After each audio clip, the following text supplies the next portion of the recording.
All it takes is one shinner and you're down for the count. So some of the smaller things that take me out of skateboarding for a half a day or so would be shinners and credit cards or getting sacked. With all the nut shots that with all the sacks that I've had on, it sounds weird saying that. With me sacking rails and getting credit carded, I've recovered within a solid 30 minutes after, and I was able to skate again. But for some odd reason, getting shinners take me out. For the longest time, I would practice. This is gonna be weird, but I would go out in places where there'd be, let's just put it this way, I would toughen up my shins for, you know, the purpose of skateboarding and whatnot. Being hit in a specific spot in my shin, that's like, hit it at just the right spot, I go down. It's like getting kicked in the nutsack, you know.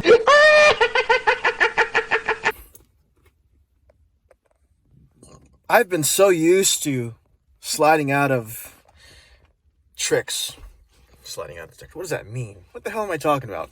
When I'm doing my, like, turning tricks, for the lack of a better word, like 180s and, well, anything 180s or 360s if I land it, is that I don't go fully 180 most times. I actually spoke about this in one of the trick tips that I did, where when I do 180, I naturally do a little like skirt or like a little like slide to correct my direction. So I ride 52s for my wheels, and they've shrunken down to like 49s.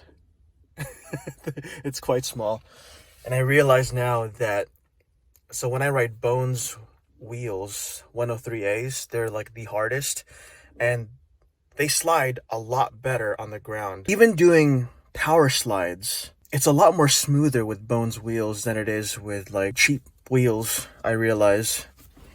And that's the wheels that I'm using. I'm gonna be getting me some Bones wheels. I just thought that I wasn't doing it right, but the way I've learned it, I've always skirted to like correct myself. It's time to get those wheels, man. I want my tricks back.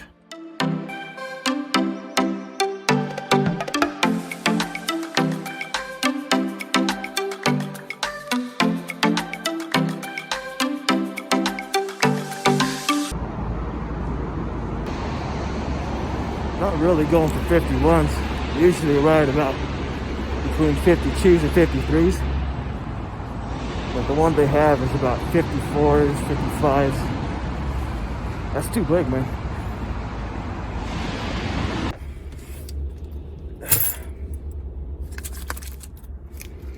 Size 51, man.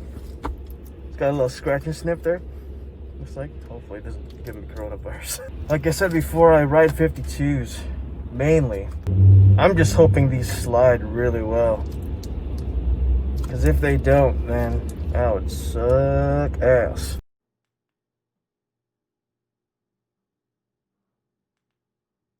A burp to do.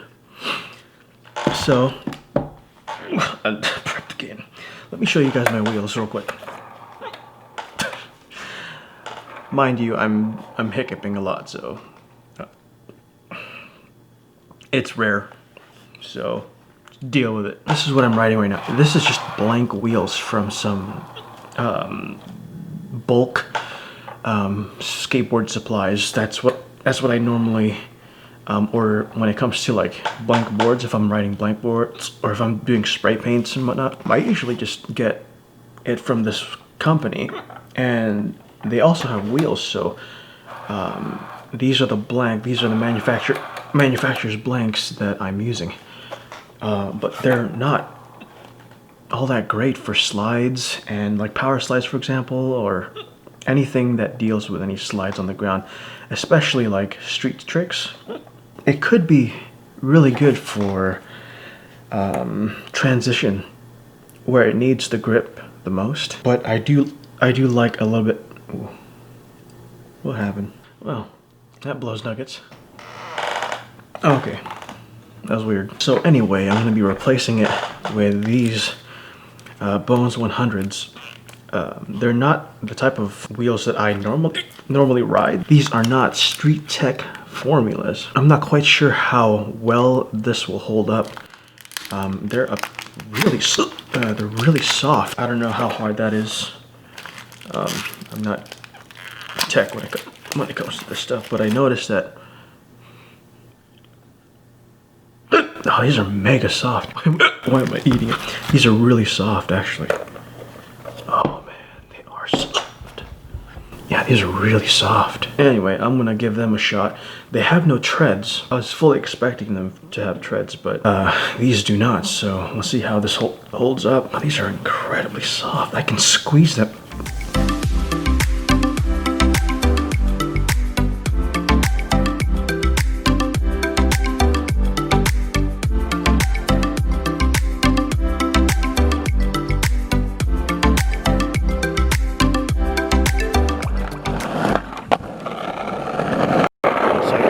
Questions asking whether or not I'm goofy or regular. So I am regular, but the reason why I push goofy is due to my accident. I'm trying to rehabilitate my left knee, so if I'm able to bear weight equally on both legs, then it would help my skating.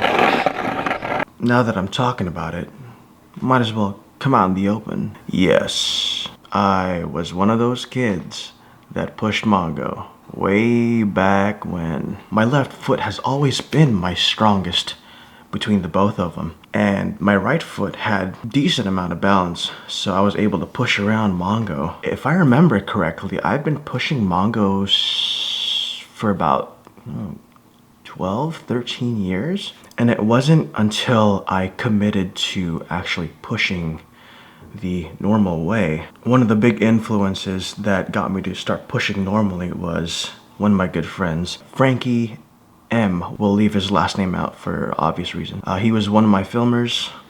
He was the guy to push me, and also one of the best skateboarders that grew up with me. Not only was he really good, but he had the charisma and the right attitude regarding pushing your limits. Yeah, I'm not really sure what happened, after I left. So Frankie, if you're there, thank you so much. We gotta link up and start skating again. And a quick update on my left knee. It is back at, I'd say, 98% strength and overall stability. I have full range of motion. I can't obviously show you my knee, but no issues with it at all. Post-injury, during the time that it was healing, it's been tweaked a couple times, but ever since PT, it's really helped and strengthened not only my leg, but my core and everything else. Yeah, have you noticed that when you get hurt, you develop these little subtleties to where if one of your limbs were not hurt, you'd be able to brace all of your weight on the appropriate limbs. But if one of them were hurt, one would overcompensate. And that was a big issue for me because not only did I not give myself time to heal, it changed something in my body mechanics, which further allowed the deterioration of my left knee. I had subconsciously reprogrammed my body mechanics to overcompensate for my left knee, causing further injuries to other parts of my body. So physical therapy has actually helped quite a bit.